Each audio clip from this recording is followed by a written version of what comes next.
Assalamualaikum warahmatullahi wabarakatuh. Penggabungan materi pengetahuan komputer. Nama saya Megawati, NIM saya 240-344. Materi pembelajaran 1. Konsep dasar dan sejarah perkembangan komputer. 2. Perkembangan dan klarifikasi komputer. 3. Jenis-jenis komputer dan penggolongan komputer. 4. Pengertian alat input proses dan output. 5. Alat-alat proses komputer. 6. Komponen hardware, port komputer dan media penyimpanan. 7. Fungsi dan kegunaan perangkat lunak komputer atau software. 8. Aplikasi pengolahan data menggunakan Microsoft Word. 9. Aplikasi pengolahan data menggunakan Max Excel. 10. Aplikasi pengolahan data menggunakan Max PowerPoint. 11. Aplikasi internet, pemanfaatan aplikasi internet, browsing. 12. Aplikasi internet, pemanfaatan email, jejaring sosial. 13. Peranan sistem informasi dalam bisnis. 1. Konsep dasar dan sejarah pembelajaran komputer. Pengertian komputer. Komputer adalah alat yang dipakai untuk mengolah data menurut perintah yang telah dirumuskan. Kata komputer semula dipergunakan untuk menggambarkan orang yang pekerjaannya melakukan perhitungan aritmetika dengan atau tanpa alat bantu. Tetapi arti kata ini kemudian dipindahkan kepada mesin itu sendiri. Asal mulanya, pengolahan informasi hampir eksklusif berhubungan dengan masalah aritmetika, tetapi komputer modern dipakai untuk banyak tugas yang tidak berhubungan dengan matematika. 2. Perkembangan dan klasifikasi komputer. Perkembangan komputer generasi pertama pada tahun 1940 hingga 1956. Selama periode ini, generasi pertama dari komputer mulai dikembangkan. Komputer generasi pertama menggunakan tabung vakum untuk sirkuit dan rap magnetik untuk penyimpanan memori. Sedangkan generasi kedua pada tahun 1964 hingga 1971, teknologi tabung vakum mulai bergantian dengan transistor. Penggunaan transistor pada komputer mulai digunakan di akhir 90-an. Generasi ketiga pada tahun 1964 hingga 1971. Pengembangan sirkuit terpadu adalah ciri khas dari generasi ketiga komputer. Bentuk transistor semakin diperkecil dan ditempatkan di chip silikon yang dinamakan semikonduktor. Generasi keempat pada tahun 1971 hingga sekarang. Di periode ini, prosesor mikro mulai diperkenalkan saat ribuan sirkuit terpadu dimasukkan ke dalam sebuah silikon chip yang kecil. Generasi kelima sekarang hingga masa depan. Komputer generasi kelima dibangun berdasarkan teknologi kecerdasan buatan dan masih dalam tahap pengembangan. Contoh teknologi yang sudah sering digunakan adalah teknologi klarifikasi komputer, mikrokontroler, mikrokomputer, engineering word cache, mini komputer, mainframe, superkomputer. Jenis-jenis komputer dan penggolongan komputer. 1. Jenis-jenis komputer. Personal komputer atau PC. PC atau komputer pribadi menunjukkan bahwa komputer tersebut didesain untuk digunakan oleh satu orang. Desktop. PC yang tidak bisa dibawa kemana-mana disebut desktop. Desktop dimaksudkan untuk pemakaian di tempat yang permanen. Superkomputer. Jenis komputer ini biasanya berharga ratusan ribu atau bahkan jutaan dolar. Meskipun beberapa superkomputer adalah salah satu sistem komputer, sebagian besar terdiri dari beberapa komputer kinerja tinggi yang bekerja secara paralel sebagai sistem tunggal. Mainframe. Pada awal-awal ditemukannya komputer, mainframe adalah komputer yang sangat besar yang bisa mengisi seluruh ruangan. Variable komputer. Variable komputer atau komputer yang bisa dikenakan pada dasarnya adalah aplikasi komputer umum seperti email, database, multimedia, kalender, atau scheduler yang diintegrasikan ke dalam jam tangan, ponsel, visor, dan bahkan pakaian. Server. Server adalah komputer yang telah dioptimalkan untuk memberikan layanan kepada komputer lain melalui jaringan. Server biasanya memiliki prosesor yang kuat, banyak memori, dan hard. 2. Penggolongan komputer. Penggolongan komputer klasifikasi: komputer analog, komputer digital, komputer hibrid. Berdasarkan tujuan dan kegunaannya. Special purpose komputer atau komputer untuk tujuan khusus. General purpose komputer atau komputer untuk tujuan umum.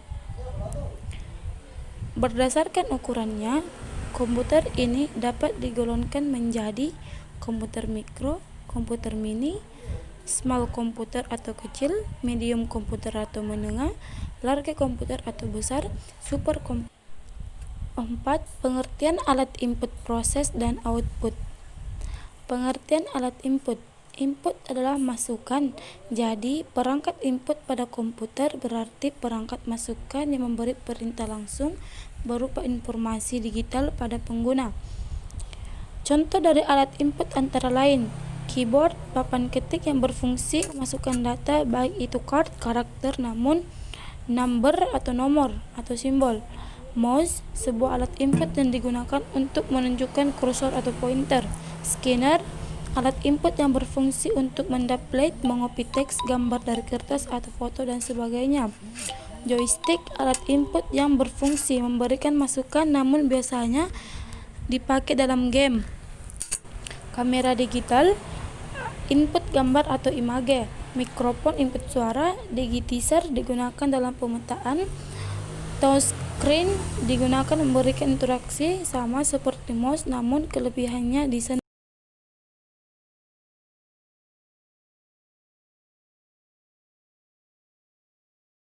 5.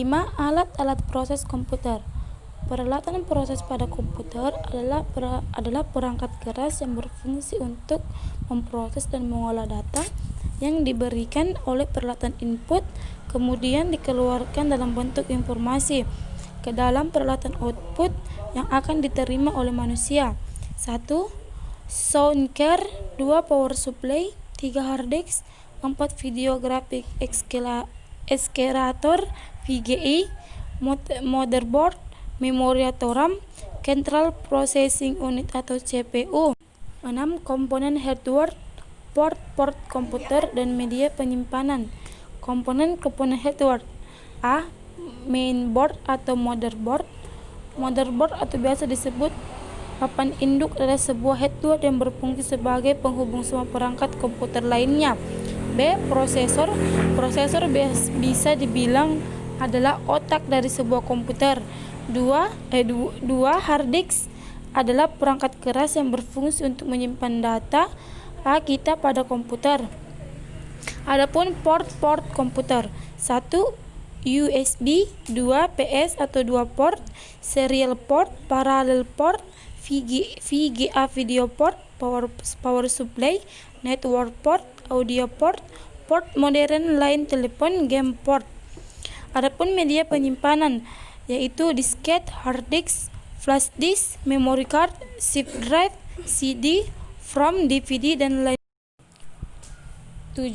Fungsi dan kegunaan perangkat lunak komputer atau software.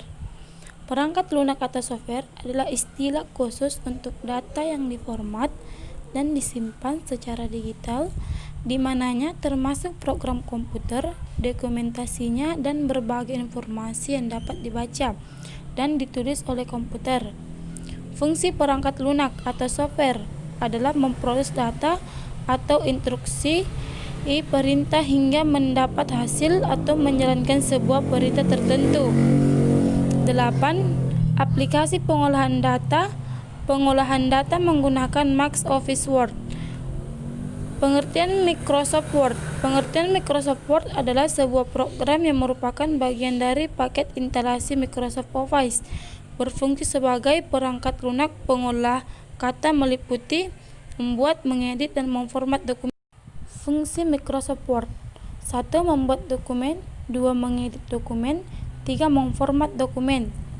Aplikasi pengolahan data menggunakan Microsoft Excel. Pengertian Microsoft Excel: Microsoft Excel adalah sebuah program atau aplikasi yang merupakan bagian dari paket instalasi Microsoft Office, berfungsi untuk mengolah angka menggunakan spreadsheet yang terdiri dari baris dan kolom untuk mengeksekusi perintah.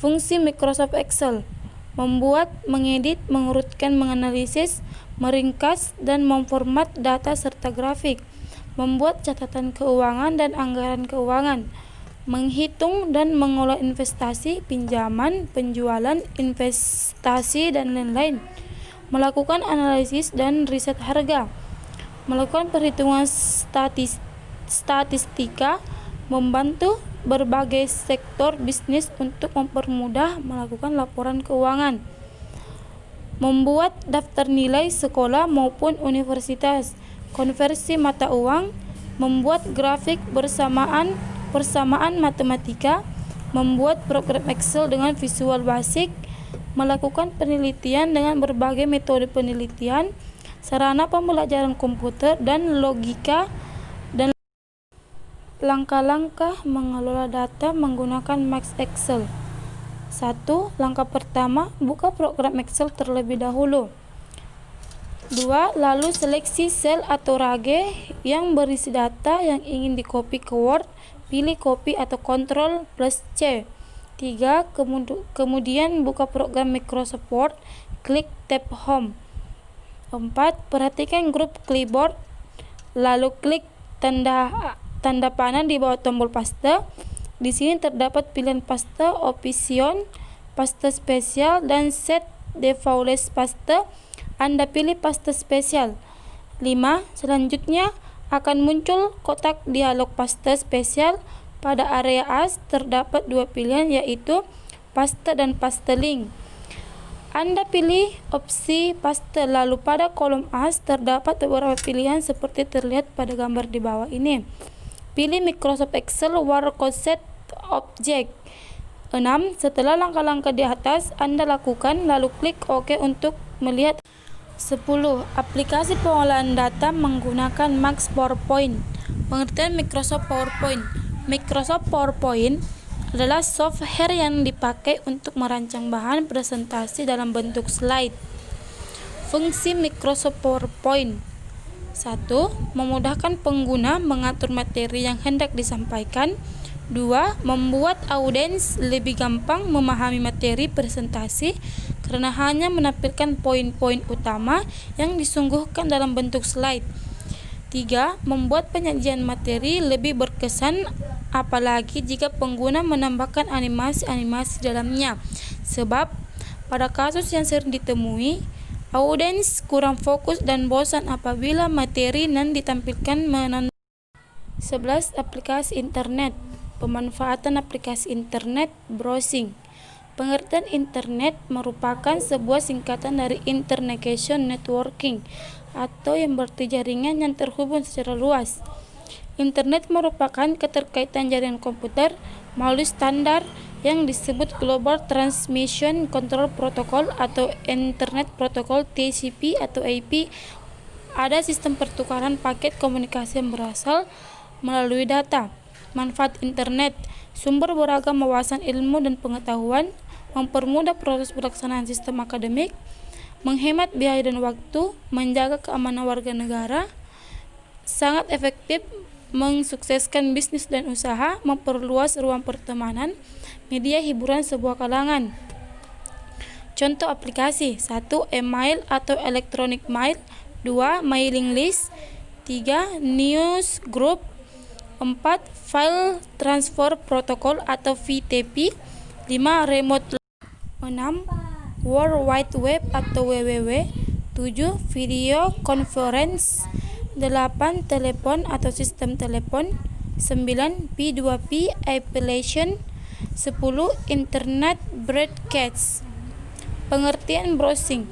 Secara umum, pengertian dari browsing adalah suatu aktivitas yang dilakukan di dalam media internet dengan menggunakan aplikasi perangkat. Secara harfiah, browsing berarti menjelajah atau mengunjungi. Informasi yang didapat ketika melakukan aktivitas browsing bisa berbentuk teks, gambar, suara, atau bahkan video yang ditampilkan. dalam halaman website. Berikut adalah browser populer di dunia. 1.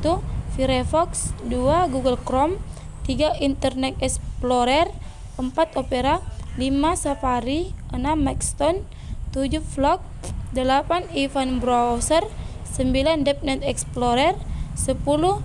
Face, 12. Aplikasi internet, pemanfaatan email, jejaring sosial. Email atau electronic mail atau surat elektronik merupakan sarana yang digunakan untuk berkirim surat secara elektronik melalui jaringan komputer atau koneksi internet. Manfaat email diantaranya sebagai sarana berkirim surat melalui internet dengan kemampuan melampirkan dokumen dalam bentuk file, gambar, video maupun audio. Sebagai sarana komunikasi, dapat digunakan untuk berkomunikasi dengan siapapun yang berhubung dengan internet di seluruh dunia. Dapat mengirim surat sekaligus ke beberapa tujuan dalam waktu cepat dengan biaya murah.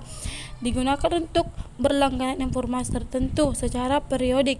Digunakan untuk mendaftarkan akun media sosial seperti Twitter, Instagram, Park, Line, Facebook, dan lain-lain.